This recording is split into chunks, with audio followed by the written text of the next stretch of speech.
BPSC 17वीं PT परीक्षा को रद्द कराने के लिए लगातार बीपीएससी अभ्यर्थी धरना प्रदर्शन कर रहे हैं और अब एक बड़ी खबर इनसे जुड़ी निकलकर सामने आई है, जहां पर पटना हाई कोर्ट ने बीपीएससी परीक्षा को रद्द करने के लिए जो याचिका दायर की थी उसे स्वीकार कर लिया गया है।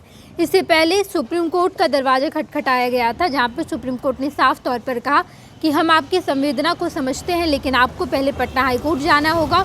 और अब जो पटना हाई कोर्ट में याचिका दायर की गई तो याचिका को स्वीकार कर लिया गया है और अब तारीखों का ऐलान भी कर दिया गया कि किस दिन इस पूरे मामले में सुनवाई की जाएगी। बताते चले हम आपको कि कोर्ट खुलने के बाद यानी कि 14 जनवरी के बाद इस पूरे मामले में सुनवाई की जाएगी। जनसुराज की तरफ से ये याचिका दायर की गई थी, जिसके बाद पटना हाई कोर्ट ने इस याचिका को स्वीकार कर लिया है। लगातार बीपीएससी मामले को लेकर धरना प्रदर्शन चलता रहा। 2 से 3 सप्ताह हो गए हैं, लेकिन अब तक इस पूरे मामले में फैसला नहीं आया।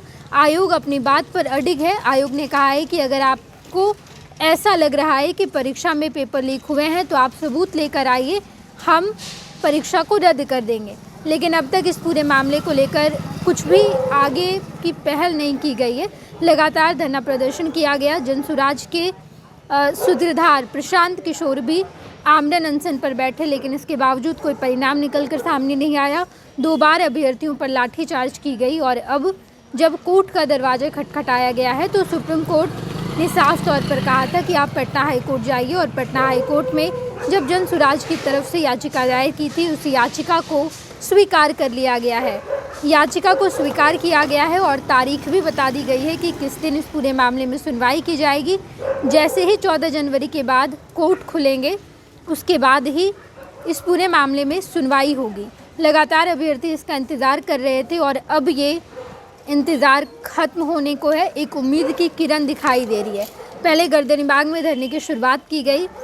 इस धरना प्रदर्शन में बिहार भर के तमाम अभ्यर्थी जुटे। कई सारे शिक्षकों का भी इन्हें साथ मिला और उसके बाद अभ्यर्थियों के पास कई सारे राजनीतिक दल भी गए, जनसुराज भी गया और उसके बाद प्रशांत किशोर पटना के गांधी मैदान में 2 जनवरी की शाम से आमरण अनशन पर बैठे हुए थे, लेकिन उन्हें पुलिस गिरफ्तार करके ले गई, जिसके बाद उन्हें बेल मिला, बाहर आए। इस पूरे प्रकरण के बाद प्रशांत किशोर आईसीयू में भर्ती हैं और अब इस पूरे मामले को लेकर एक बड़ा अपडेट सामने आया है, जहां पर पटना हाई कोर्ट ने अपील स्वीकार कर ली है। याचिका जो दायर की थी उसे स्वीकार कर ली है और अब देखना दिलचस्प होगा कि आखिर फैसला क्या होता है।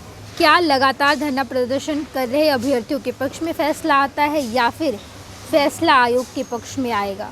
हम आपको तमाम खबरों से रूबरू कराएंगे। आप देखते रहिएगा फर्स्ट बिहार झारखंड।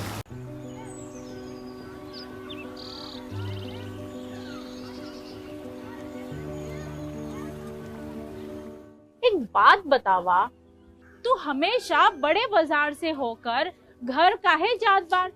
पगडंडी से जल्दी पहुंच जाई। अब का करी, मन बहलावे खातिर जाइला। सामान खरीदे हैसियत ना बा, उ देख के मन के समझा लेता नी। बात ता सही कहता। कभी कभी सोचे तानी पैसा रही ता राहुल खातिर टिफिन, ओकरा पापा खातिर जूता और गुड़िया खातिर रंग सब ले लेही। अब फिक्र मत कर। सुनल माई बहन मान योजना के बारे में का हो? तेजस्वी जी वादा कइले बारन कि अब की बार नई सरकार बनते ही हमके हर महीने 2500 रुपए मिली। अब दिन बदल जाई। अरे वाह, मतलब सच में दिन बदल जाई। माई बहन योजना, महिलाओं की समृद्धि, बिहार की प्रगति।